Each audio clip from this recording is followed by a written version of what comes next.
8 बजे के आसपास मैं अपने घर पे ही था। मोहल्ले का एक लड़का है गणेश उर्फ गोलू, वो मेरे घर के पास आया मारुति डिजायर कार से, और कुछ देर पहले मेरे को फ़ोन किया था कि भैया मेरा शराब दुकान में लड़ाई हो गया है, मेरे साथ लड़ाई करने चलिए।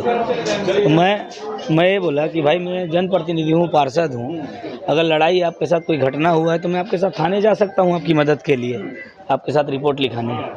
तो वो जिद करने लगा कि मेरे साथ लड़ाई करनी चलिए, शराब के नशे में टून था। और उसके बाद फिर मैं उसको मना किया कि मैं नहीं जा पाऊँगा। तो उस पे वो मेरे साथ ही अभद्र भाषा में बात करने लगा, गाली गलौज करने लगा कि आप नहीं गए, ऐसा वैसा करने लगा। तो तब तक मेरी मम्मी पीछे से निकली, मेरे को बोली कि बेटा शराब पिया हुआ है, अंदर चले जाओ। तो मैं अंदर आ ही रहा था, तब तक मोहल्ले के जो सीनियर लोग थे भीड़ भाड़ होने लगा, तो उसको छुड़ा के वो अंदर ले गए, मेरे को अंदर ले गए और उसको उसके घर के साइड ले गए। मैं इसकी शिकायत करने थाने पहुंचा ही था, मैं आवेदन लिख रहा था कोतवाली थाने में, मैंने टीआई साहब को फ़ोन पे सूचना भी दिया, तो यहाँ से बल भी गया हुआ था।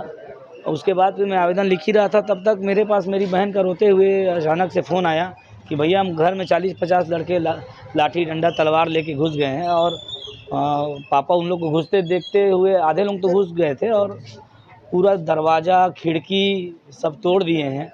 और सोचिए मेरा रिंग रोड में थाने से मुश्किल से 200-300 मीटर की दूरी में मेरा घर है, और इनका इतना मनोबल बढ़ा हुआ है कि ये लोग डेली अपराध कर रहे हैं, इनके खिलाफ़ कम से कम 10-10 अपराध इस थाने में कायम होगा। और वो लोग किसी जनप्रतिनिधि के घर में घुस के लाठी डंडा तलवार लेके इस टाइप से अपराध कर रहे हैं, तो आप लोग सोच सकते हैं कि अंबिकापुर में कानून का व्यवस्था क्या है। सीसीटीवी फुटेज मेरे पास उपलब्ध है, अभी मैं आप लोगों को दूंगा उसको मैं। और साथ ही अभी मेरे को बार बार उनके लड़के लोगों के द्वारा जान से मारने की धमकी भी दी जा रही है कि आपको कितने दिन तक पुलिस वाले बचाएंगे। तो ये घटना हुई है, और मेरे घर का काफ़ी सामान भी अभी। कौन लोग हैं, कहाँ के रहने वाले हैं? ये लोग मायापुर के हैं, यही सामने उनका मोहल्ले पंचदेव मंदिर के पीछे इनका घर है। इनके साथ कई मोहल्ले के लड़के वहाँ पे।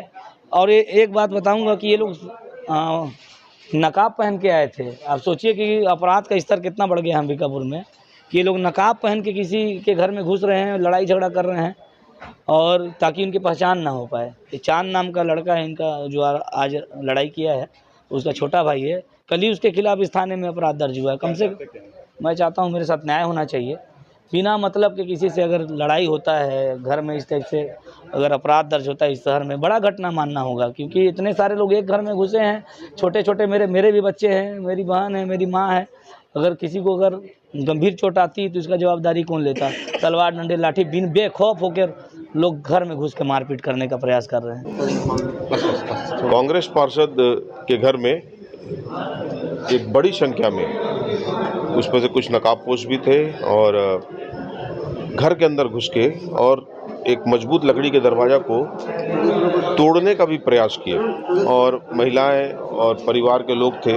उस समय पार्षद शिकायत को लेकर के थाने में आए हुए थे, और सतीश बारी के घर में जिस तरीके से लोग घुसे, ये बहुत क्लियर दिख रहा है कि अब जनप्रतिनिधि और आम जनता इस सरकार में सुरक्षित नहीं है। और आज इसी को लेकर के कांग्रेस पार्टी ने दोपहर में धरना भी किया था, पुलिस को जगाने का भी प्रयास किया, जिला प्रशासन को मैसेज देने का प्रयास किया, पुलिस प्रशासन को आगाह करने का प्रयास किया कि आप आम जनता के हित में काम करें, और लोगों में पुलिस के प्रति ये भाव आए कि उन्हें गलत कदम नहीं उठाना चाहिए। लेकिन आज इतनी बड़ी संख्या में घटनाएं हुई, लगातार घटना हो रही है, तो इनको देख करके मुझे लगता है कि कानून का खौफ नहीं है, और ये सरकार जो है ये कहीं ना कहीं आम जनता को सुरक्षा देने में नाकाम है।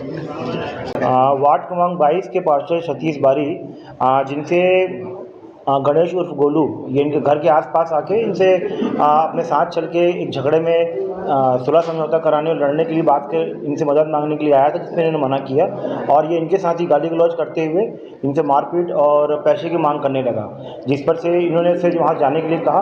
बाद में ये अपने अन्य साथियों के साथ आके 30 से 35 लोगों के साथ आके इसने घर में मारपीट की है, और घर में तोड़फोड़ और घर के गेट को भी तोड़ा है, और जिस पर कि वैधानिक कार्रवाई की जा रही है, और प्रथम सूचना पत्र दर्ज करके आरोपियों के खिलाफ शीघ्र कार्रवाई की जाएगी। इसमें प्रार्थी के द्वारा इसमें शीघ्रता जो पहचान करके 3 लोगों का नाम इसने नामजद रिपोर्ट कराई है, जिस पर से कि गणेश जिसको बता रहा है गणेश को भी गिरफ्तार कर लिया गया, बाकी लोगों की गिरफ्तारी के प्रयास किए जा रहे हैं। संतोष बारी वार्ड क्रमांक 22 से पार्षद है, सतीश बारी। इसमें मामला भी विवेचना में है, शीघ्र इसमें कार्रवाई की जाएगी।